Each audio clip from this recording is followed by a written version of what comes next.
I want to thank everyone for coming. I know many of you spent a lot of time on airplanes, on trains, and in cars, and I'm very appreciative of the time that you're going to spend with us over the next day or 2 days. I just want to make a quick comment about the deal market. We all know it's been a very challenging market. High prices, high leverage, lots of competition. Yet people are still getting deals done. So in putting together the content for today and tomorrow, we've really tried to address this theme. We've really tried to address the theme of how people are still getting good deals done in this highly competitive and very seller-friendly market. I hope everyone takes advantage of the panels that we've set up today and tomorrow. We've got great panelists and we've recruited some really top-notch talent. A couple of housekeeping items. Mayor Rahm will be here at noon. His people tell me he's quite punctual, so I would encourage people to begin congregating at 11:30, maybe 11:45. Mary Lou wanted me to mention the CPE forms in the back, and if you have some time over the next 2 days to fill out the evaluation forms. Lastly, I just wanted to thank my fellow committee members. For the last 2 months, I've asked them to be on phone calls with me every Friday in the afternoon, which is probably the last thing they wanted to do. And so I know I took time away from their day jobs and probably other areas of their life, and I'm quite appreciative of the time they allocated to this committee. So with that, I'm going to turn it over to Gretchen and her panel, and thank you very much. Thank you, Justin. We are all delighted to be here in front of you today. We're delighted to see such a great crowd. So thanks for taking part of your schedule today to listen to us. As Justin said, we all know it's a very seller-friendly, very competitive environment right now, and I think generating deal flow and generating the right kind of deal flow and not wasting your time on things that are not the right deal flow for your particular shop is very important. I think another reason we're happy for this opportunity to be in front of an audience of a bunch of professionals whose job it is to talk to business owners and connect them with capital when the time is right is our stakeholders. Some of the most important people in our lives are our investors, our limited partners, who have taken an increasingly harder look at all of the business development, deal generation functions in the GPs in which they invest, because they realize that's a critical part of bringing the right thing in so that you can build upon it and grow. So those are the folks that we want to please most often is our investors, and so we're really thankful for all of the deals that you guys bring to us, and we're hoping for more. So with that, we will kick off.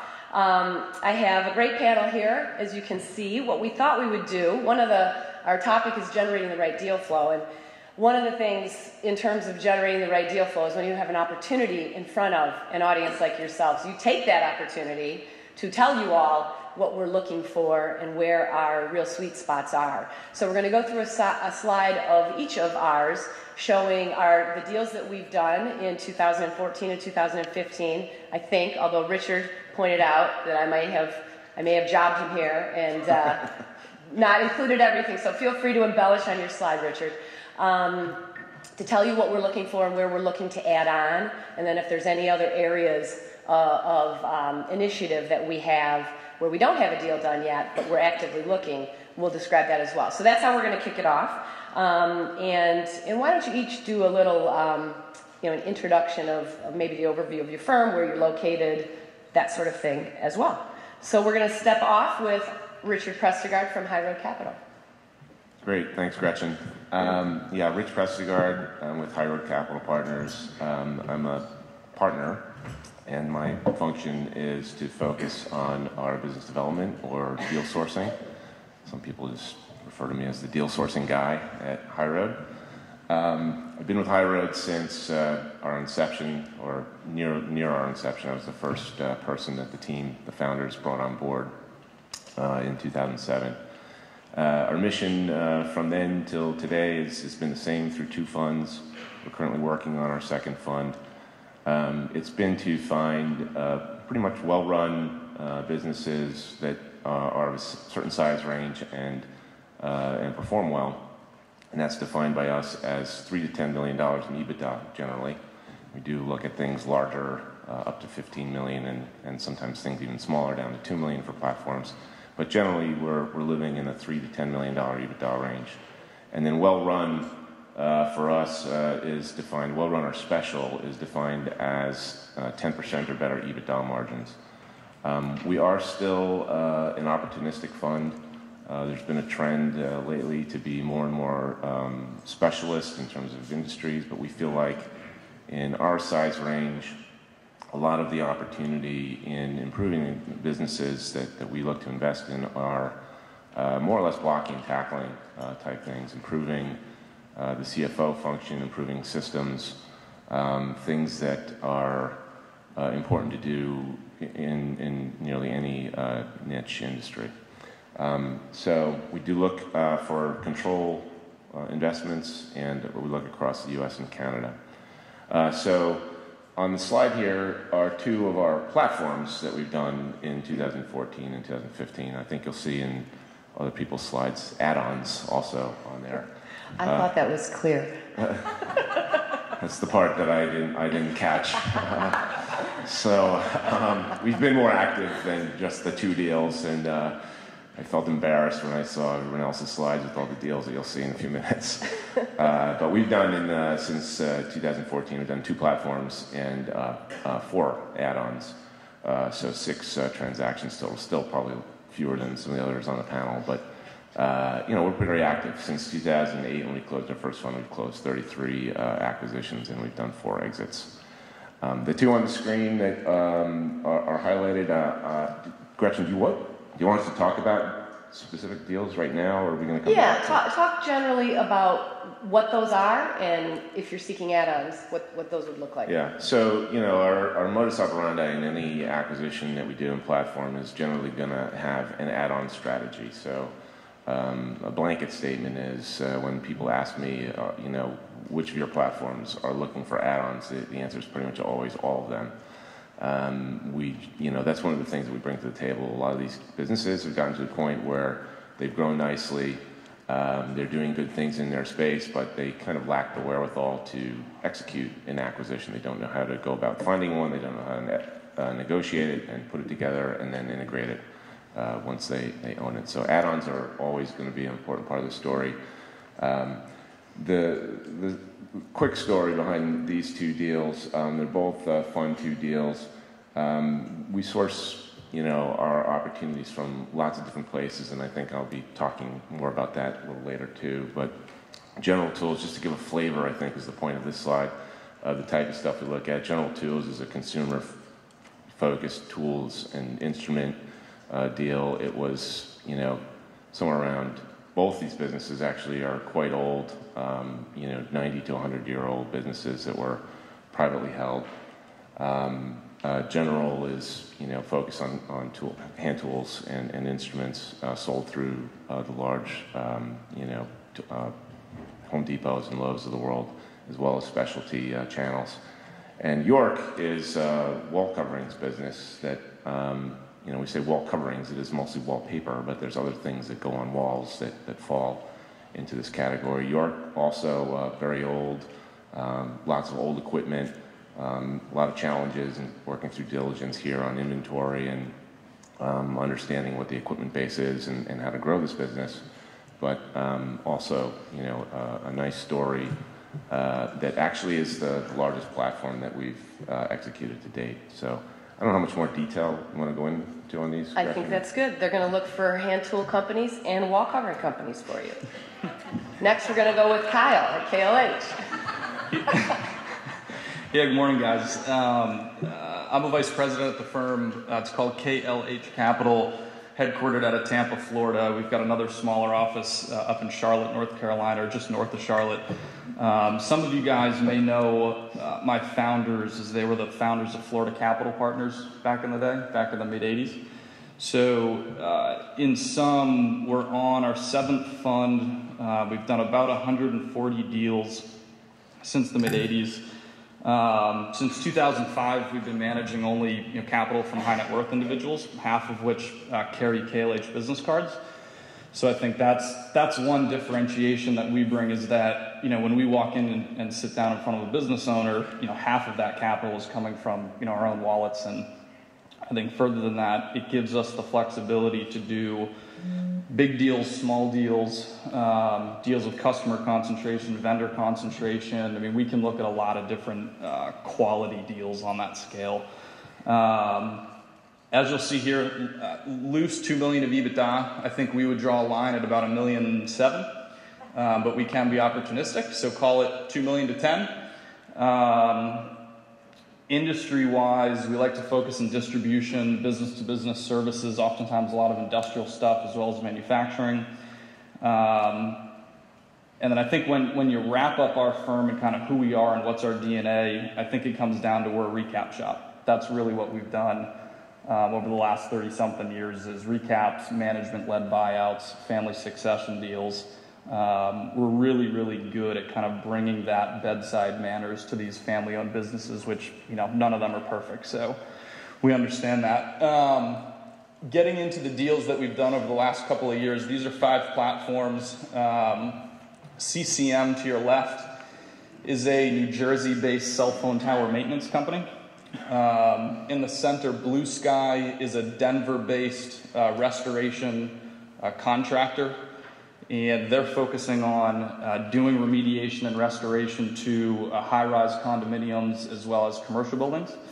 Absolutely looking to do add-ons there. The one furthest to your right, Chat-Filet Measurement, is down in Louisiana. They're a distributor and servicer of measurement and metering devices going into the oil field all across the South. So we too will look for add-ons there. Bottom left, Midstate Machine and Fab is a Florida-based field services business that's doing the plant shutdown and outage work, going into power gen, mining, chemical plants, cement plants, and some agriculture. Again, absolutely looking to be acquisitive there. And then Data Display is one of our most recent deals, which is headquartered up in Philadelphia, actually, which is a distributor of customized electronics, think audio, visual, and video, going into the point of purchase display and fixture market.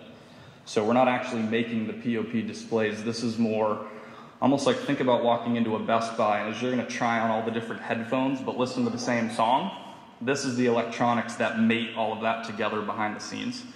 So happy to chat about all 5 of these. We're looking to do add-ons in all 5 of them, and happy to chat more. That's interesting. The one you described last, it's another one of those companies that we all run into frequently, where you go, I guess somebody does that. Yeah, somebody's got to do it. So interesting. All right, Jennifer from Thompson Street. Is this on? Yep. Oh, hi. Good morning. I'm Jennifer Ehlen, Director of Deal Origination at Thompson Street Capital Partners.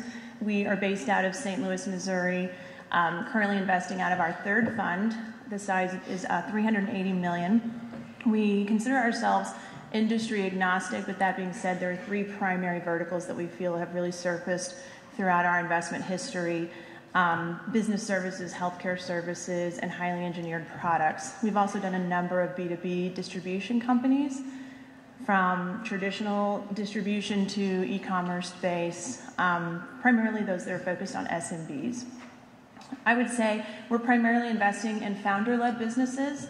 Due to the size of 4 to 15 million EBITDA is sort of our sweet spot as well. That being said, as many of the panelists already mentioned, we will definitely go south of that, as well as we can muscle up to go north as well. I would say probably the smallest company we've invested in was about 1.9 million EBITDA. And we were really excited about the management team, as well as there was a number of readily available add-on acquisitions that they were already in discussion with, and we felt really confident that there were ample synergies with making those happen. I think our real differentiation at Thompson Street, we like to consider anyways, our culture. We're based in the Midwest. We're extremely transparent throughout the deal origination and transaction process. We've had a number of families and founders that we've worked with say that they really appreciated that we really do put all of our cards on the table. They felt like we all kind of knew where we were going into this from the beginning. We like to be involved at the board level, but as so many others, at the end of the day, we're investing in our management teams. So we've had a pretty good 2014 and 2015. We've been pretty busy. Sorry, Rich. Yeah, I saw the part of the message that said add-ons. The top row are all add-ons. The 3 boxes that you see, the D, E, R, E, and R, are all add-ons for our platform called Focus Vision, which is in the market research space. It basically adds technology and software that allows focus groups to be transmitted via video conferencing. So the executives at Procter & Gamble don't have to fly to Germany to watch this focus group as it's happening in real time. They can log into Focus Vision, see the focus group as it's happening, and also communicate with the moderator in real time as well. So those 3 add-ons were synergistic in that they added additional services in the qualitative and quantitative research space to the Focus Vision platform. Exand and PTP are both add-ons for our data center called TierPoint. Exand basically doubled the size of the company. It was a 40 million EBITDA size company that we added on to TierPoint earlier this year. The platforms EchoSat, Stone Panels, and Infinity, as well as TriStar. We also had 2 additional platforms that we're not able to disclose at this point, and we had 3 additional add-ons as well that we're unable to disclose at this point as well. EchoSat is a Lexington, Kentucky-based company that helps with security at the point of purchase at mobile gas stations in primarily Tier 2 cities. So they're the folks that help make sure your credit card information is not compromised when you put it into the mobile gas station. So they're not processing the transaction, they're not processing the money, they're just making sure it stays secure, which was another one for us that we thought, yeah, that's important. That seems to be increasingly important in these days. Stone Panels is a composite stone panel that is used primarily in commercial applications. This was a building product search that we took on and was able to find this company out of Texas. Infinity and Receivables Management Partners are both in the revenue cycle management healthcare space. RMP at its core is a collections company. We actually acquired that company in 2013, but it's up there because we had 2 add-ons for it this year. And Infinity is a full-service RCM company primarily focused on the behavioral healthcare system and behavioral healthcare providers. BioIBT is a distributor of biological products for the early-stage drug discovery markets. So these are cell samples, tissue samples, hepatocytes, anything that a researcher who's trying to find treatments for Parkinson's and cancer might need in order to perform their research. We did 2 add-ons for BioIBT as well. Finally, TriStar is in the energy services space. They do hydrocarbon cleaning for oil field providers, as well as some chemical plants. If this cleaning needs to happen whether the market is up or down, as well as in emergency situations. We are looking for add-ons for all of these companies. All right. Hope you're all taking good notes. What we're all looking for. That's why we're up here. Randy, Summer Street. Good morning, everybody. Randy Bianchi. I'm a partner with Summer Street. I've been with Summer Street for 8 years, and I lead our public outreach and marketing effort at Summer Street. I'm one of 3 associates at Summer Street that's strictly focused on business development. So I'm excited to be here today. We're investing our 3rd fund, and currently seeking healthy companies that typically range from $3 to $15 million in EBITDA. 3 would be the floor. It would be tough for us to go any lower than 3, but we can certainly go higher than the 15, for the right opportunities. In terms of our focus, we're generalists like most of the private equity groups. We are focused on healthy companies. We do avoid companies that are highly regulated and require a lot of reimbursement risk, because those are deals that currently are not in favor at Summer Street. But other than that, we are generalists, and we appreciate any opportunities that you bring to our attention. Currently, across Summer Street Funds, we have 13 portfolio investments in our platform. In 2014, we did 3 platform investments, which are the top 3 logos that you're looking at, and we did 6 add-on acquisitions. The first one that you're looking at is a Las Vegas company called Full Spectrum Laser. That's a company in the additive manufacturing space. We actually manufacture laser engravers and 3D printers. The second company is a company called Dwellworks. Dwellworks is in Cleveland, Ohio, and that's in the relocation management services, and we support basically RMCs, which are the relocation management companies. Our focus in Dwellworks is in international travel, so any opportunities you see in that space, we really appreciate you bringing it to our attention. And then finally, Multisorb Technologies. That's a active packaging company, and basically manufactures sorbent materials. If you buy a steak, that little pad that's on top of the steak, or a prescription, where you have the little caplet that's inside your prescriptions, we manufacture those products. Very nice company. That's actually located in Buffalo, New York. And I added the Curtis Bay and Apple Valley Waste. Those are 2 of the portfolio companies where we did a number of acquisitions last year. The Curtis Bay is medical waste incineration. Obviously, it is exactly what it sounds like. And then the Apple Valley Waste is a collection and disposal company. We also do recycling, and last year we did a joint venture to do a waste-to-energy conversion plant. So in the environmental services space is an area we particularly like. I guess one thing that makes us a little unique from some of the things we've talked about is we will consider non-control investments, so not just control. And it's something that makes us very unique. In fact, I can probably tell you that we are probably the only private equity firm that can tell you this. We're located in Buffalo, New York. So that makes us very unique. So hence we do a lot of the travel, but I'm excited to be here today and talk to you all. So thank you. Oh, thanks, Randy. I'm going to rocket through this slide because we're running long. That's a shock. 5 business development professionals with microphones in front of them are taking longer than intended. That's shocking. I'm Gretchen Perkins. I head up our origination efforts at Huron Capital. My colleague Heather Madland. Heather, please wave. We'll be calling on those of you who are located west of Chicago, in the western half of the United States, and we have a 3-person dedicated business development team looking for businesses with EBITDA from 5 to 20. However, we've been much more active in add-ons in 2014 and 2015. We've done 12 add-ons this year across the portfolio, and I'm just going to hit on 3 of the platforms that we did and tell you what we're looking for. We have a couple of dental practice management, dental service organizations. So you all know 1 dentist, maybe 2 if you take your kids to a pediatric dentist, which is different than your dentist. So we're looking for dentists to add to our practice management groups.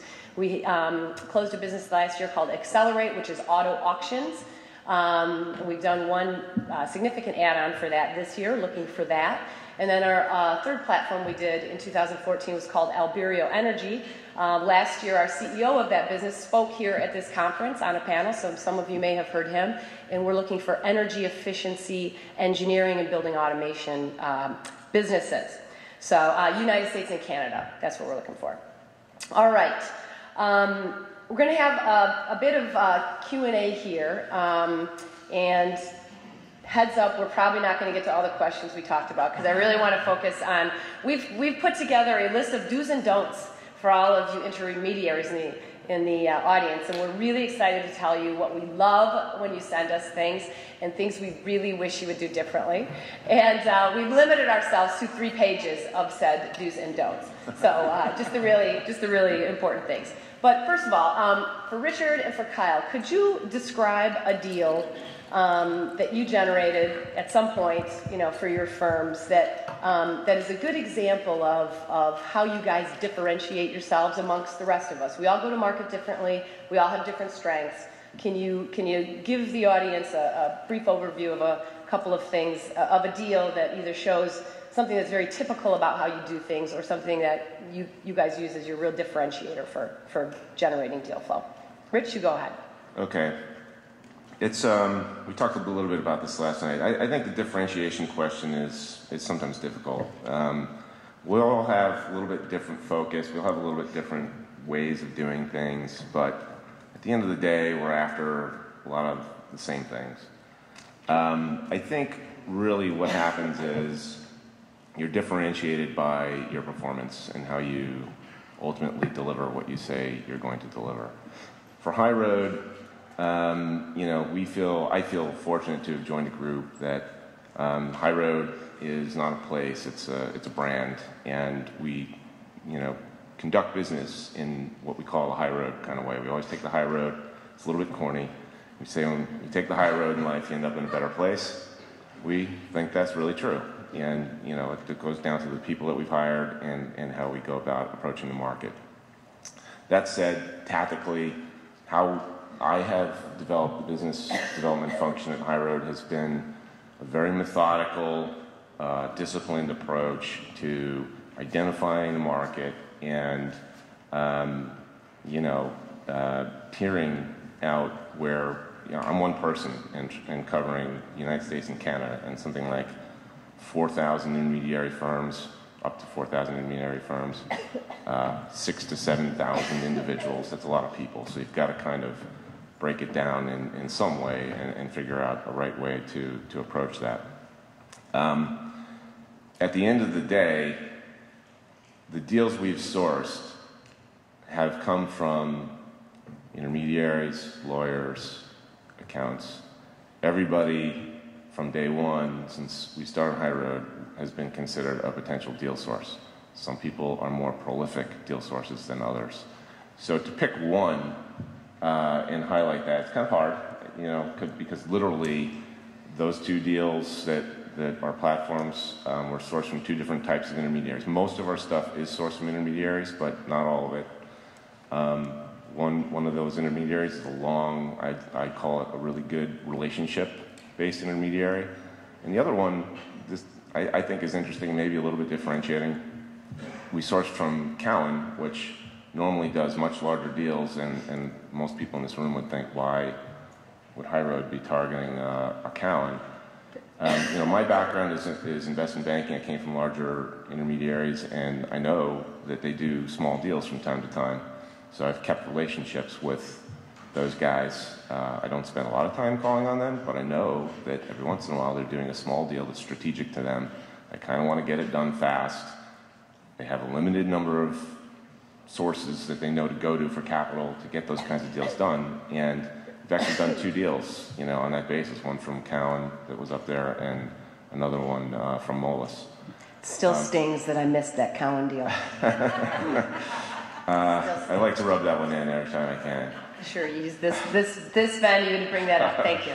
The favorite ones, though, are relevant to the audience. One of the first deals we did, there was an intermediary in the room. It was a cocktail party for an ACG event. It wasn't an AMA event, but just kind of standing there by himself, and was a more shy type of person. And what we do, we all do. We're all kind of type A personalities. You go over and you talk to a guy, and it turns out to be a huge successful deal for us. My favorite story is, getting out there and talking to people on the golf course. Actually sourced a deal there, sourced a deal on the food line in my kid's elementary school. So every person you meet is a potential deal source. You take that to heart. We didn't do that one, but we did seriously consider it. So they come from all over. It's hard to kind of pick one thing. My answer to this question is everyone's a deal source. You got to kind of find ways to be as efficient as possible and be disciplined as possible, and most importantly, deliver on what you say you're going to deliver on. And that ultimately results in a brand that, whether it's tied to your company name or not, the brand is what you do and how you do it, and it needs to be consistent and deliver on what you say you're going to do. So I guess overall, I think that's my answer. Thank you. Kyle? Yeah, I think when looking at the 5 deals that we just showed you up on the slides, one, just so you guys know where they're coming from, and I'll mimic much what Rich said, one came from an intermediary who was working on the buy side because the seller wouldn't engage him. So we had to pay the fee. We have no problems doing that. One came from more of a boutique investment bank in the South. One came from an accountant. One came from another boutique investment bank out of the Midwest, and one came from an independent equity sponsor. So it's a myriad of different types of sources. To Rich's point, we've seen deals from life coaches. We've seen deals from accountants, attorneys, consultants, bankers, lenders, the whole thing. Let me ask kind of a quick question. How many of you guys have ever walked into a meeting fully expecting to talk business and you walk out without even mentioning your company's name or anything about business whatsoever? It's interesting, not as many as I would have hoped. So I have, fortunately or unfortunately. I think this is kind of a wild story, but I flew out to San Diego for Intergrowth. I think a lot of you guys were there a number of years ago. There's a gentleman who lived about an hour north of San Diego. I'd never met with him. We were supposed to get together at Intergrowth. He was busy, decided to cancel. I popped in a rental car, drove to his house, sat on his sofa, talked about the Kardashians for 90 minutes. I'm not at all kidding. 90 minutes about the Kardashian family. Didn't talk about KLH, didn't talk about his business brokerage, didn't talk about what we wanted to invest in whatsoever. Clock's due, I had to drive back to Intergrowth. He then called about 3 months later with a deal with about 6.5 of EBITDA in New England. He's obviously West Coast. He had mailed them a letter. Wife had opened up the letter on the right day. She had called him, he called us, we did the deal, and it was an over 10x return. So looking back on that, to Rich's point, it's like, where do these deals come from? I don't know. But the point is, you got to cast a wide net. We track our deal flow down to basically any sort of metric we possibly can get our hands on. And it's really interesting to know that there's very, very little correlation, at least within our data, very little correlation with the location of the company versus the location of the intermediary. And we thought that was really interesting when we mapped out the U.S. to say, all right, if we're in Tampa and Charlotte, do we spend 100% of our time in the Southeast? Well, our data proves that I may have to go to California to get a deal in my backyard. So it's a really interesting market right now. But I think the key is, to Rich's point, you have to do what you're going to say. You have to be responsive. You have to bring good bedside manners to these businesses, at least, because we're doing a lot of small stuff.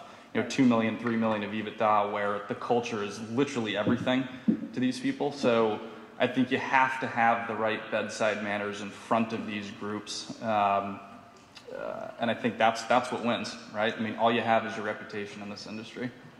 All right, so I assume you have a bullet plan in your marketing plan every year now referred to as the Kardashian content strategy, go-to-market strategy. I like it. All right, I'm going to combine a couple of questions, Randy and Jennifer, together. Collectively, you have 4 minutes to cover this, just to manage expectations. So, can you describe for the audience, I mean, we are your primary contact at each of our firms.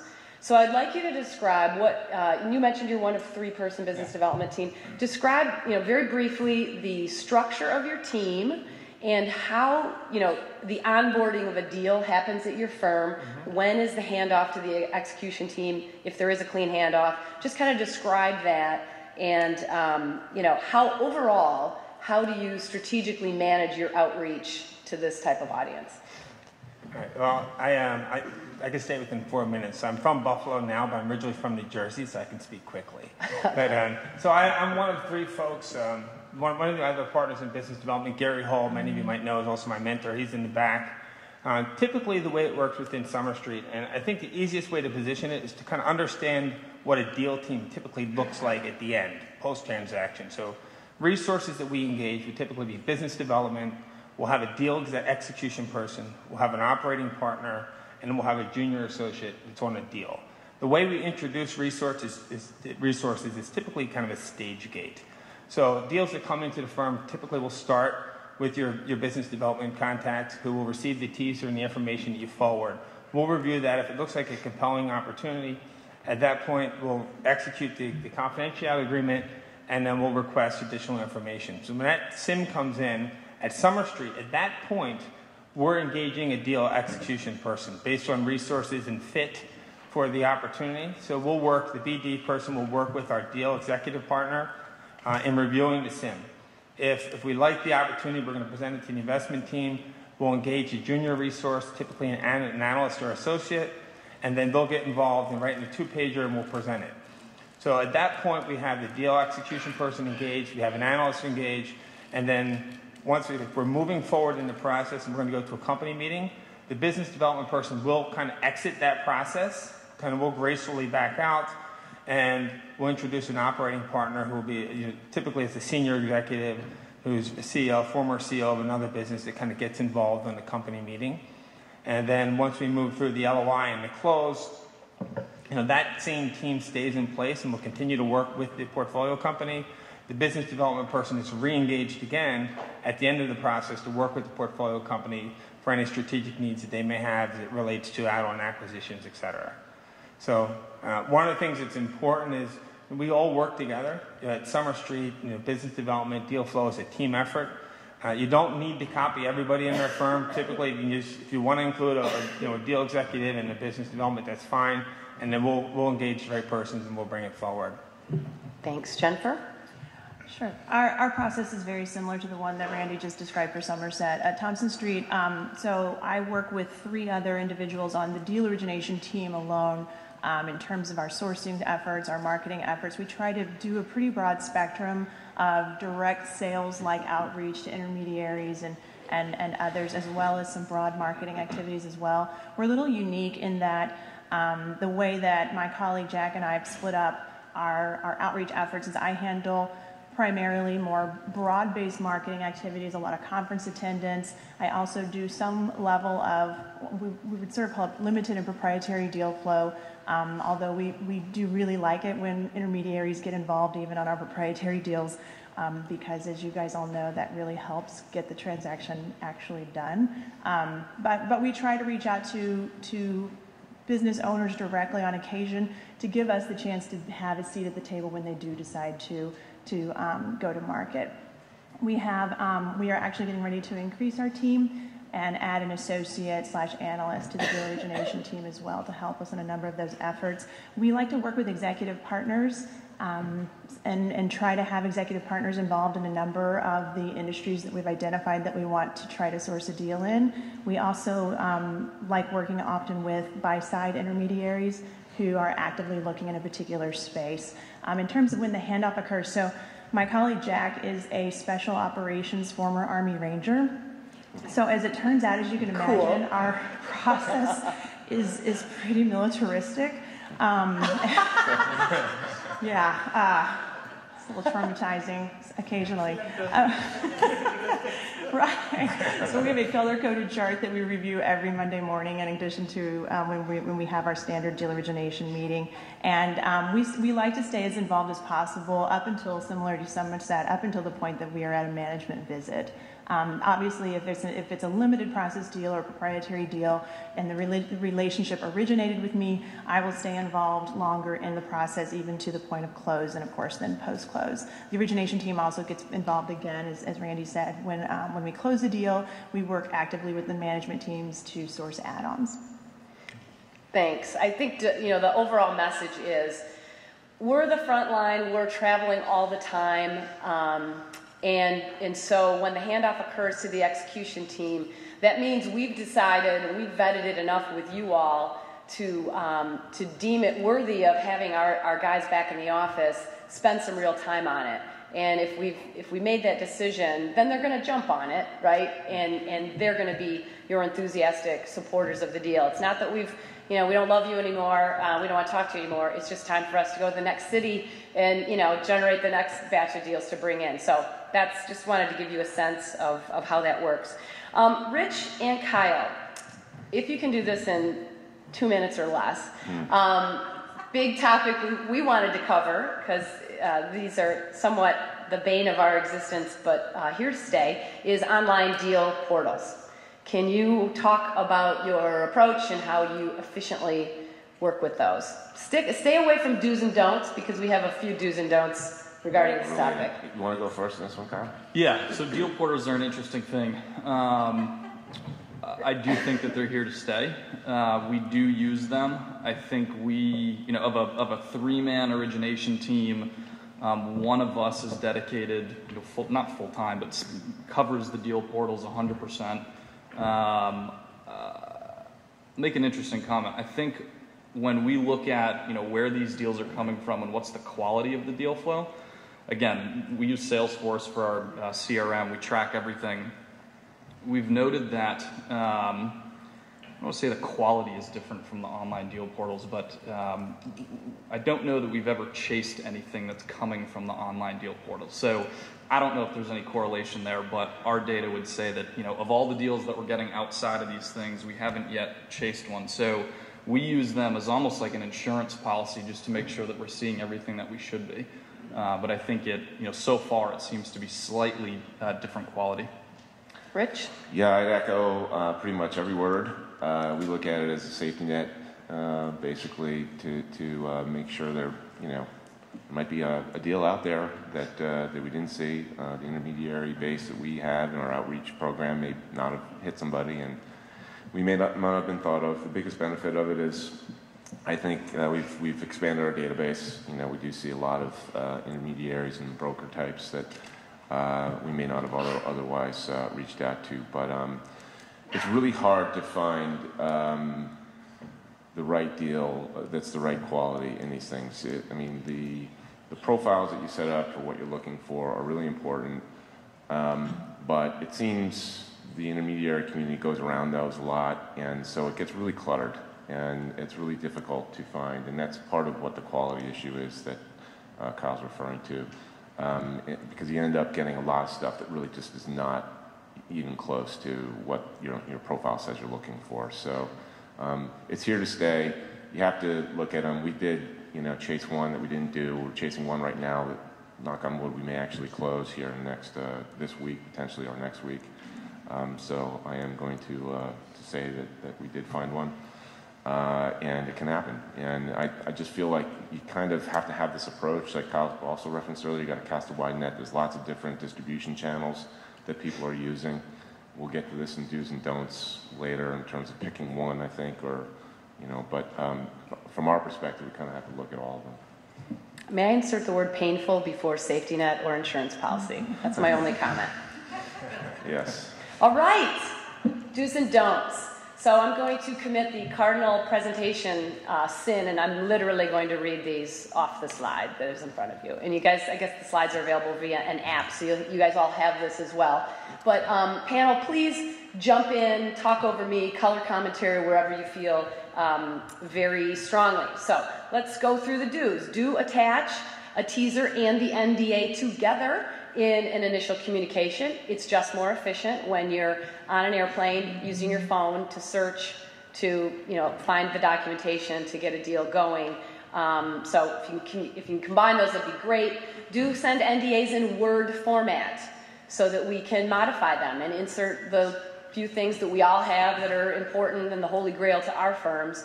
A PDF is difficult, and so please send it in a Word document. Please leave a voicemail following an email for a deal. There's 1,000 emails we get. I never count how many I get in a day. It's too many. So if you leave a voicemail as well, a number of the panelists wanted that as well. It helps you kind of cull and cut through the things that you can either ignore or not ignore when you finally get to your email. I actually have a different view.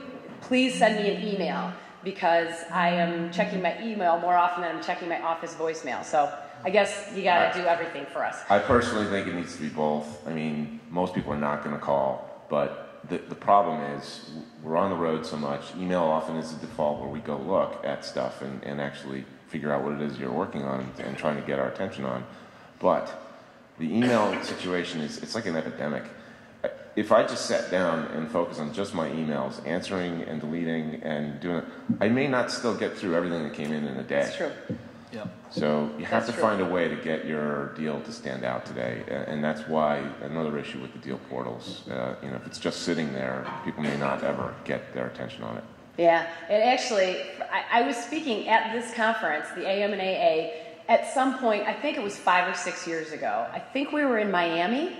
And I was on a panel, and we were talking about things like this, and I, very, full of myself, said, listen, guys, you don't need to follow up 3 times with an email or a voicemail. Okay, I got your stuff. I'm gonna respond. Everybody just simmer down, and now it's like, please God, follow up. If I haven't responded, it's because I just missed it. It was one of those things I didn't get to. Please send me it again. So things change, right? Okay, do include key data in the teaser. We get so many teasers that don't mention what the company does, where they're located. For me, if it's in Brazil or if it's in China, that's not a business I can invest in. But if it's here in North America, I can. And so please include these items that we've listed: the sector, the description, geography, revenue, and EBITDA. Do include the largest customer percentage in the business. Several of us, that's a silver bullet for us. If it has big customer concentration, and for us, big is over 40%, that we're not going to do that deal no matter how great that deal is. It has nothing to do with, what your baby looks like. We're not going to do that deal. So please include that in the teaser. It's a quick way to get to the decision. Do copy anyone on our team. So if we send you an email, if we respond to an email and we've included our associate who's going to execute the NDA, or the deal team member who's going to actually look at this deal, please reply to all further communications, because those are the folks that are going to be turning your documents. So please do that.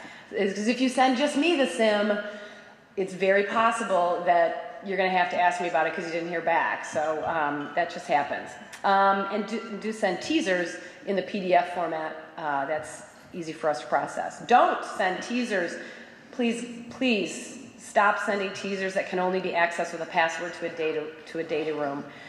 It's just to get a teaser, it seems very unnecessary, and you got to create a password, you got to go in. It's really a problem, especially when you're doing this from the road. Please keep in mind that most of the stuff we're reading from you, we're doing it on our phone. Yeah, I think that's a really valid point. In fact, most of it, we're all equipped to work remotely, and most of our work is done with our cell phones. If you have to attach in, half the time those teasers aren't getting looked at. They're probably getting passed and missed. Or they're getting access, and then you're frustrated if you get it, you're not interested in it because they didn't include the key indicative information up front. Yeah. I would say even a SIM. Try and keep a SIM out of the data room. Yeah, we don't want to have to do that for a SIM either. Yeah, obviously confidentiality is an issue, but we're under NDA, and just try not to use the data rooms for SIMs. All right, I just got the 5-minute warning, which is, can we go maybe 5 minutes over? Mary Lou? Anyone? We have a half-hour break after. Fantastic. We're going to consume just a little bit of your room. Feel free to peel out if you need to. We won't be upset. I'm going to I think this was Richard's or maybe Kaz. Don't post deals all over the universe. Do you want to mention that? Yeah, so along with what we discussed a couple minutes ago about the deal portals, we've been noticing and seeing deals come from what I think is the original sell-side intermediary, right? So there's one. Then we'll get it from 3 different buy-side intermediaries. Correct. Then we'll get it from a deal portal. Then we'll see it on a website. So obviously you guys are trying to cast a wide net, and likewise we're trying to do the same thing. But it's it can be a problem when you're getting the same deal from numerous different sources, because the story that they're telling is always slightly different than what the original sell-side intermediary is doing. So if there's a way to consolidate that and keep it more organized, it's so much more appreciative. And then the other one is seeing the deals on day 1, and then day 60 you're seeing it again after being signed up from someone else, and it's you're seeing the same deal, you're spending time on the same deal. So try and focus it to 1 or 2 possibly different channels here. Got it. And that kind of covers the next bullet point as well. The last one on don't send SIMs that exceed 50 megabytes, which happens. That's from my colleague Heather. Our system can't open that. Again, seems kind of unnecessary that the data you'd be sending would consume that much space. So try to be mindful of that. I'm going to kind of start rocketing through these. Oh, the second one in do's. Do use unique deal project names or code numbers in the subject line, because we search that way all the time. We can't always remember, who in your organization sent us an NDA or a SIM, but we remember it was a hand-tooled deal. If you put, hand tool acquisition opportunity. That's very searchable in our outlooks and when we put it into Salesforce. So please do that. Many things come in that just say new opportunity, new deal. It's very generic, very difficult to search. Do forward relevant deal opportunities in attractive sectors, regardless of size or perceived fit. I think we all would rather see more from you rather than less, because you never know what we're working on that's in pipeline that we can't talk about yet, for which your deal may be a great combination or an add-on. So even if you think it's too small, send it anyways. I think we all universally agree with that. Do include an e-file of the SIM, even if you're using a data room. Same comment we made before. Do call to follow up if you don't receive feedback. Don't rely on us to spot. This is yours, Kat. Why don't you do this one? I thought this was hilarious. Yeah, I'm just going to read it off here. Don't rely on us to spot the spam-looking email from the data room service to fetch the SIM. Send it to us as an email attachment in PDF. Yes. Come on. Yes. It speaks for itself. Can I add a comment to the do call to Sure. follow up? I do want to emphasize that, as we've mentioned before, it's something that we try really hard to get back to everyone with meaningful feedback in a timely manner. One thing that's happened a couple of times to us is someone called my boss to say, well, I sent Jennifer the SIM and I haven't heard back from her. I would say that's not a good idea. It's just not very nice. If we want to have a good relationship here, I'm doing my best to get back to you. There's something going on. There's an executive partner. If I haven't sent you an email, I apologize. But not a good idea to call my boss or other managing partners with the word founder on their name to let them know you haven't heard back from me. So that's happened one or two times. I would appreciate it if you wouldn't do that. Oh, very good. Let's see. One of us said, call me, don't email me. Again, we all have different needs. I'm trying to be fair to everybody. So you got to do it all. You got to call us and you got to email us. That is the only way you're going to satisfy us all. Don't fail to disclose any target's performance through the downturn if it's in a cyclical industry. We get it. We know things have cycled. We just want to know how hard. If it's a business that only cycled 10% when the rest of the market was down 25%, that's a positive. It's okay it was down 10%. If it cycled 50% in a downturn, that's probably too cyclical for many of us. But not saying it doesn't at the front end does not mean we're not going to find that out. Just tell us up front. That's important. Do know how to play both sides of the fence to get your deal done, which is, advising your seller, if it's an engagement, on how the things we're asking for are not crazy, or you all run into things where the demands we are making or requesting seem unreasonable to a business owner, of course, because they've never been through this process before. So we're relying on you guys to coach them through. We're not asking you to represent us, but represent the process really well and explain it to your seller so we can both get to what we want, which is a closed deal. Do discuss with us a bit about the company before asking us to sign a fee agreement. We're going to need, before we sign, a fee agreement is a much higher level of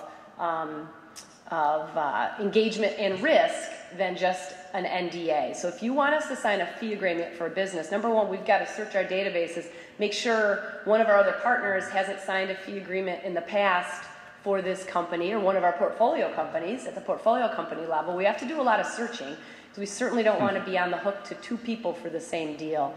So we paid 2 deal fees once, Gretchen. I know you did, Richard, because you take the high road, and that's... No, that's actually a really good story. Too bad we don't have time for it. Let's see. Keep it simple. Non-market NDA terms. You guys know when your client has something crazy in there, please give us a heads up. Like, listen, this guy will not sign any NDA under 5-year term. So just letting you know right now, just let us know kind of these non-market things up front, and we'll make the decision, go or no go. And I'm getting the 5-minute again. Okay. don't tell us what we are really missing on an opportunity, that we just don't understand your deal. We probably do, and we probably have some burn history. We have some really good reason for not wanting to invest in that sector or that type of business again. Don't send a deal inquiry to every person at my firm. I think we all, when you send it to 12 people, 3 people are going to jump on it. It's going to cause duplicative effort. We don't have time for that. So if you could help us and pick, your business development contact, and if you want to throw another or 2 on, that's fine. But please don't email the 23 people at Huron Capital.